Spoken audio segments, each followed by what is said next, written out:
What is the cost of lies? One of the big choices we had to make was how to deal with the fact that our hero ultimately ends up taking his own life. We felt from the very start that we should begin with it. Right away you know what the cost of it was. That also signals to you as to that isn't what the story is about. The story of Chernobyl is shocking enough. We didn't feel like we should be building up to that moment and then shocking people in a final episode. We wanted them to know right up front, this is what happens. This man is going to die, and this nuclear reactor is exploding.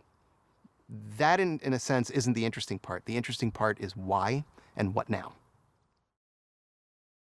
That whole episode takes place over 5-6 hours immediately after the accident. You're spending one night with the firefighters and this massive, massive beast that they're wrestling with, getting pummeled by radiation and fire and dying in front of that power plant.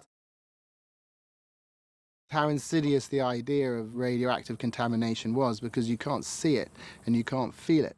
There's an existential threat to them. The research I did for this production was horrible. Possibly the most gruesome way to die is by severe radiation poisoning. The body melts from the inside out and the outside in. On the other side of that fire, you have the state refusing to accept what happens and suppressing the truth completely. Their first instinct was the most Soviet instinct. Tell no one. Cut the phone lines. Contain the spread of misinformation. That character represents a certain philosophy that was being brought to bear that night, a philosophy that goes all the way back to the Russian Revolution. I wanted somebody who represented that true belief in a dream of a utopia that never was going to be and never was, but who was still clinging to it. In moments of terror, people turn to their delusions, and in that moment, you see the triumph of delusion. You can contain information, you can't contain nuclear isotopes.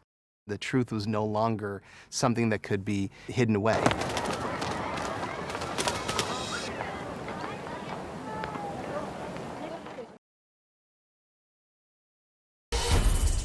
BTV, déchaînez-vous. Mais oui, déchaînez-vous.